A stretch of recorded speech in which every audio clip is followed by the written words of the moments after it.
In this video, I'll be flying to the world's largest photography convention with the adorable yet powerful Fuji X-M5. We're gonna put the camera through its paces, hang with other creators, and confront Fujifilm themselves about some interesting quirks we discovered. This video is sponsored by Raid. Is it Raid Shadow? Bro, it's a PPA behind you. Oh. This video is sponsored by Professional Photographers of America.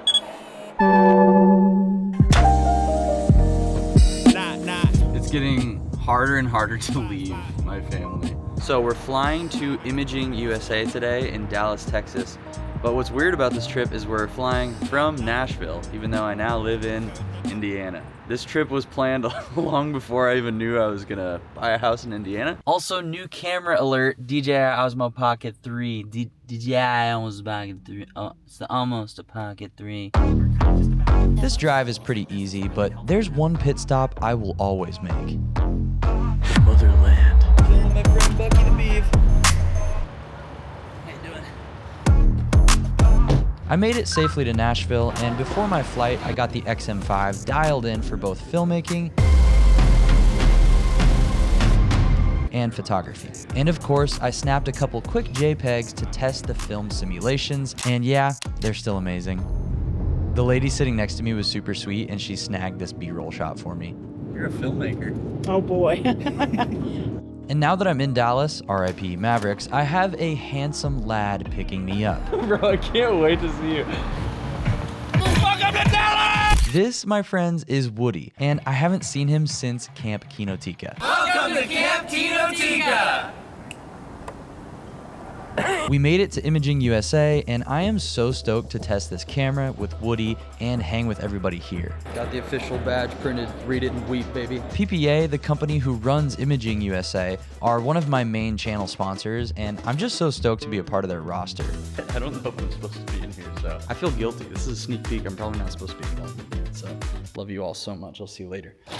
6.2K, right? 422 10-bit. Hot. Love all of those words that you just said. Look how small. XT4 sensor. Ports are on the right side, which is odd. What's some things you're curious about? Because for me, right away, it's like the XT3 style battery. Yeah. I'm curious if the battery sucks. No offense, low hopes for the battery because I used to rock an XT3 and it was atrocious. I am curious about overheating. I am curious just about ergonomics in general. There has to be a caveat, so we're gonna find out what that is realistically. I think if Fuji is here, we should just like go up to them and talk about it too. Yeah. I'm sure they'll be here and just see what they made it for. Only one way to find out, baby girl. Let's party. I wanted to shoot some more open gate now that Woody's 18 to 35 is on the camera, and I found out I was blessed with a little cheese board. Rhonda, incredible work on this cheese board. That night, we had a PPA ambassador dinner to get things going and prep for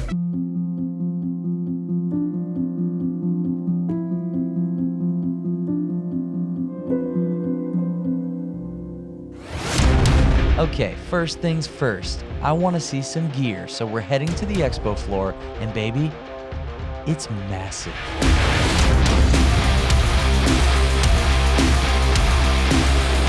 I also made a new friend, Jonah, and immediately tried to steal a Fuji GFX. Oh, it's locked down. And I think Nikon's still compensating for their lack of true film simulations. I expressed my desire for said JPEG functions, and yes, I am working on a deep dive video on this topic. Thank you for asking. I'm not done with you, Nikon. We're doing a little PPA swag bag unboxing. Whoa! You just got out of GFX prison. Tech pouch from Think Tank. What's up, guys? Card reader. Nice. Little baby flash. SD card holder. That's awesome. And we got a little KEH camera booth. How do I look, boys?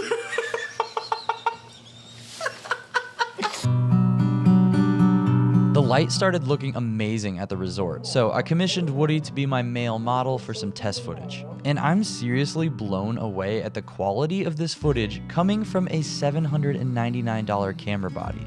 And it's no secret, I was a huge fan of the X-T4 and used it for a ton of YouTube videos and a ton of client work in years past.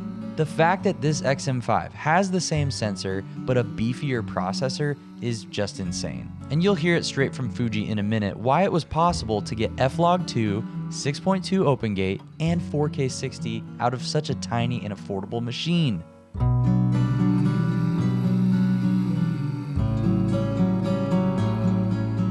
I mean, even the HD 240 frames per second isn't terrible. Sure, there's more noise, especially in the shadows, and it's a lot softer than 4K, but it's a fun feature to have.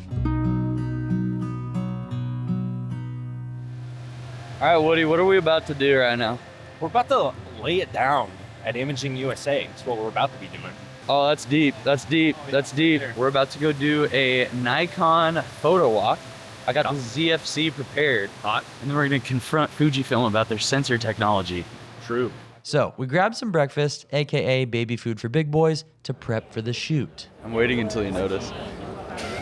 Committing heresy. ZFC, Sigma 56 1.4. I'm freaking stoked right now. Look at all these lovely Nikon shooters.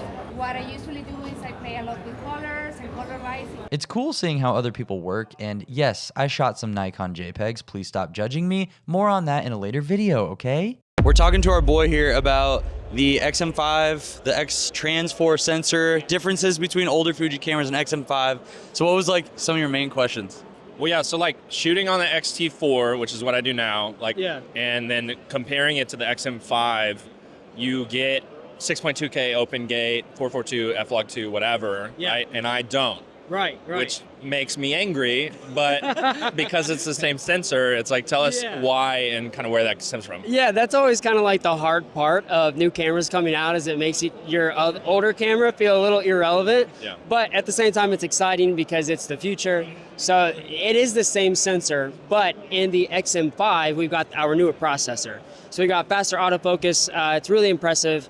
Everything else is the same though. Your color's the same, the sensor's the same in terms of the resolution, so you get that 26 megapixels. Yeah. If you do want to do photos, it's still great, but we're really heavily kind of catering towards the video creator, and you may see us kind of going towards like, oh, you use your phone, you should upgrade to this. Yeah. But in reality, like you as a professional, it's an amazing backup camera. It's also an amazing A camera for certain shoots. Right. And I couldn't believe how much flexibility the f-log2 open gate had. Yeah. It was crazy. Like, I could pull so much info out of it and change colors like crazy. Yeah. So I'm assuming the open gate in the X-M5 is also a result of the newer processor? Absolutely. It's part of it. I think it's also just a push that we're seeing in 2025 where we want open gate in a lot of cameras. So we're going to see what the overheating is going to be like, because it's on the old like X-T3 battery, which used to just like eat, right? Well, you guys will have to keep me posted, and if anybody out there ends up using one too, let us know. We want that feedback. All right, Hayden was a total sweetheart, but now we gotta get fully prepped for some low light and overheating tests. And the only way is this guy's back massagers. The lights went down for Imaging USA's night party, and the ISO went up. Honestly, I didn't have to crank it too hard since I had the Sigma 18-35 on, God bless you Sigma, but we got up around 3200 and I'm pleasantly stoked about how this f-log2 footage handles shadows. The base ISO is 1250 in f-log2 and there's no dual native, so just keep that in mind based on whatever you shoot. 6.2K, 422, 10-bit open gate, 23.98, brand new battery off the charger. This is the first clip, letting this sucker roll. 63 degrees Fahrenheit. Pretty chilly. I know this isn't the best overheating test in the world, but the X-M5 rolled for over an hour and 5 minutes in 6K open gate before the card just filled up. This clip was 97 gigs and we didn't get a heat warning. But again, this test is kinda dumb, but you're welcome, juicers. Day 3 of the convention began with a PPA podcast interview, which I was incredibly nervous for, but it went well. Stay tuned to my socials for when that goes live so you can watch Chris Brockhurst's episode instead. All right, guys, so right now we're about to shoot some thumbnails. I just want to stress, like, since we're at a photography conference, this is like one of the most important parts of my job is creating and finding really good thumbnails that instantly pop off the phone screen so that people are interested in the marketing package of the videos. That sounds super businessy, but it's actually really fun. This location is filled with depth and texture, but we still have the challenge of finding the perfect spot for some punchy product photos. So just hold it like right there. Yeah, I'm not super obsessed with it, so we'll pivot. All right. Then we found this bridge, which looked much better on camera. I'll say your tattoos and the watch are kind of sick. Bring it over to your right just a smidge. We snagged a lot of thumbnail options. Woody shot his on the X-T4 and I shot mine on the Lumix S9. I know, it's heresy. But then out of nowhere, a Fuji employee actually approached us. Yeah, we're doing a review on it. That pops. You work on the team? So yeah, I know the equipment insurance is probably like the most popular feature, but PPA is genuinely so much more. Like the indemnification trust. If you're dealing with data loss, dissatisfied clients, their PPA support team can help you out with crappy situations. PPA, although it's professional photographers, is actually an amazing service for video shooters as well. So if you want your photography to be absolutely goated, you should probably use my link and sign up for PPA today.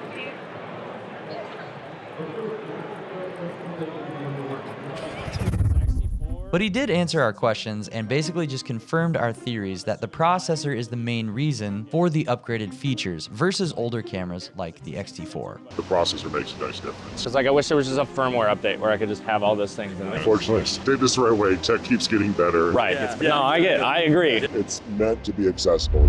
We're testing the stabilization. That's with stabilization on. Now I'm gonna swap. There's a way to turn it off as well. IS boost mode off now. Do the same shot.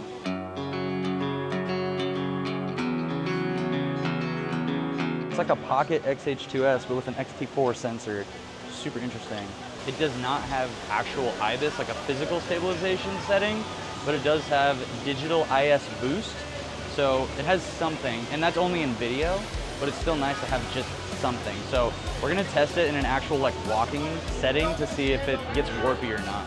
All right, so we're on the showroom floor right now, testing X-M5 with no stabilization on the 18 to 35. Walking backwards ninja style. Let's see how this looks. All right, stop. Doing the same thing now, but I have IS boost mode turned on.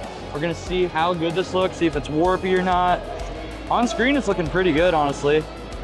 And there we go. Sadly, tonight is the last chance for the boys to hang before we go home. Let's go to the PPA party. We attended the farewell party, soaked up time with old friends and new. Listen to Chad Kroger's Hero on repeat.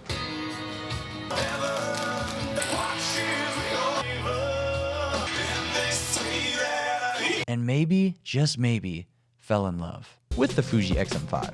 Seriously, this camera is incredible, but let me know your thoughts on this camera in a comment below, and let me know if I should release a full review on this thing or not. Join the Discord to get your name on screen like these beautiful folks. You'll also get free digital assets that I make and entry into monthly gear giveaway live streams on this channel. So join the Discord today. Text me when you get home so I know you're safe. Watch out for deer. Follow me on Instagram for short and dumb stuff like this. Join the Discord for some nerdy camera and tech friends. We have very big changes coming soon, so stay tuned. And you guys are so loved, much more than you might even know. All right, God bless you guys. Bye.